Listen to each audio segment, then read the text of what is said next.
Last year, 2009, Dr. Kao received the Nobel Prize for Physics for groundbreaking achievements concerning the transmission of light in fibers for optical communication. Talked about that earlier. If you guys, you might not see the rewards you're going to get from your education here. You can't see that down the road. And I think a lot of you guys are going to see your reward in a couple years. And as you go through your careers, it's going to advance. But look at this poor guy. He stated this. These guys proved this. And the revolution ran away, and fiber's mainstream, and he wasn't recognized until 2009 for his efforts. That's a lot of years. So just remember, don't ever give up. Your reward will come. So how does fiber work? So I have an example of a piece of cross-section piece of fiber here where you have your core and your cladding and your buffer. Basically, we're going to take an electrical signal, and the transceiver basically could be a laser or an LED. It's going to convert that to basically a digital ones and zeros signal, which is going to burst in, light bursts out, zeros and ones, across the glass. This glorified photodiode here is going to receive those light pulses, turn it back into the digital signal, and then it'll come back as an electrical analog signal. So let's look at how that works.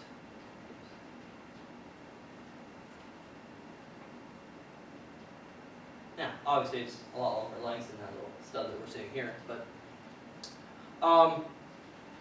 another component that really showed that we could use fiber optics for communication was a demonstration done by John Tyndall in about 1854. He did not theorize this. A guy by the name of Daniel Paladin actually theorized this, but it was Tyndall that actually demonstrated this. You guys probably heard, way back when everybody thought the world was flat, and they proved that it really wasn't. We have this nice round Earth. Well, another thing was everybody thought light could only go in straight lines, and obviously you could hit it against a mirror and it would change direction. Well, they said you couldn't harness light, you couldn't control light within a medium. So what was expected was that if he did this experiment where, and Jeff will do this for you maybe later in another class, we take a trash can of water. It's going to wow people at your parties, whatever you do this too. You take one trash can, put a hole in it, now put a piece of bubble gum or something there to plug it, or a wine cork or something. But fill it up with water, and then shine a flashlight in the top. And you have the water stream coming out into another trash can. Everybody expected that the light would come straight out. That could only be bent in straight lines, couldn't actually curve. And what Tyndall proved was when he turned on the light is actually going to follow the water path by internal reflection. That led to a couple things. Number one, fountains like that they have at the Bellagio or whatever, you see these nice light shows and things like that.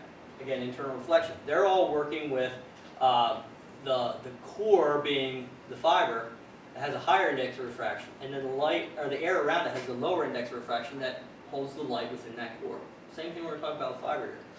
But this proved that you could control light, which we know now, because we can keep it inside of a piece of glass, we can bend it inside of a piece of glass and keep that light going for miles and miles and miles.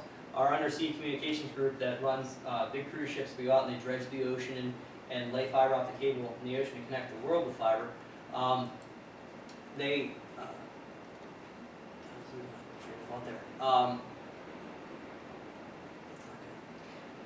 Anyway, we'll have to edit that out, Jeff. I forget what I was going to say there, but anyway, it just shows that this can be. I know what it was. Basically, these long distances. We actually ran a link from Tokyo to San Diego, 40 gig per second, unrepeated on a single fiber. So it can be super long distances, but you can keep this light inside the fiber for communication. Internal reflection theory. The idea of internal reflections we just saw in that demonstration. We can't use air on the outside of glass. You bend it, the light's going away. We needed something that always keep that light inside when we're going to bend it in the real world. So that's what they have something called a cladding. It's another piece of glass on the outside of the glass core, and the light is going to bounce and hit these walls of the cladding and stay within the core. Fiber optic glass is made a couple different ways. This is just happens to be one way it's made.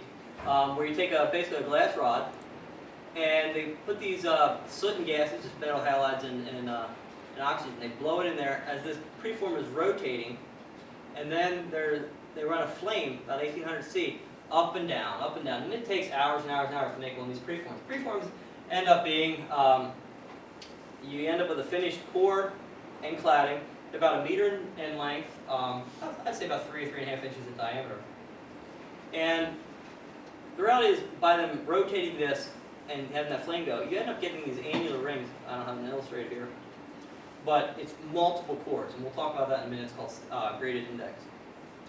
But then, this preform, again, 1 meter long, well, that's not going to go far, and you can't splice all these preforms together. That wouldn't save space. So they take the preform and they put it into something called a drawing tower. And it's a rotating preform that takes that 1 meter preform, rotates it through a furnace, it's about 20 to 200 degrees C. And in just a short distance, it takes that about 3 inches of that core and the cladding, and it drops it down to about the diameter of your human hair. Still maintaining that round core and cladding. It's amazing. It's still one thing I've seen this made. It still blows my mind how it's actually done with such accuracy. Then they put a coating on. There's it's an acrylite coating. That coating is what makes the glass bendable. If you didn't have that, the glass would be very fragile. It would be like a very thin rod of glass that just as soon as you drop it, it would shatter. So they put this coating on, and and then they spool it. They put on a spool. That one preform can make about 25 kilometers of spool fiber. 1 meter, you can turn it into 25 kilometers. It's incredible. And throughout that whole thing, the diameter variation is minimal. Their specifications on say it's 125 micron plus or minus a half a micron. It's not moving. It's pretty much dead on that whole line, which is incredible. Some fast facts: light in free space travels at 300 million meters per second. It's roughly 8 times around the world per second. Light in free space is like the sunlight or the light here. But a light in fiber or a controlled medium, especially fiber, travels about 200 million meters per second, which is less than light in free space, but that's still pretty fast. Typical core and cladding diameters, when you talk about fiber optics, you have single mode fiber, multi-mode fiber. It used to be that single mode fiber was outside, multi-mode fiber was inside. Typically, like your outside plant cables, your Verizon, AT&T, whoever, they're who connect the buildings and the networks around the world. And then they come into your entrance facility, into a building, and then normally convert over to multi-mode. We're seeing data centers now continuing that single mode through what's called their backbone. And then when they do their horizontal cabling, going out to desktops or somewhere else that they may convert to a copper cable, they're using multi-mode. I mentioned before that the core on the single mode is 8 microns. Remember, this 125 micron is the diameter of your human hair. So the part that actually carries it is only 8 microns. On multi-mode, we actually have 2 varieties of multi-mode, 50 micron, 62.5 micron. Bigger is not always better, and most of the time it's never better in fiber optics. You well, I want to get the most for my money, I'm going to go for 62.5 micron. It's the slowest fiber. It's going to be more expensive. There's really no advantage to that. People do use it. If you want the absolute fastest, it's going to be single mode, but you don't want to do single mode to desktop now. In our lifetime, we'll probably see that. One of the big problems is people have a tough time imagining what's going to happen in the future. We all do.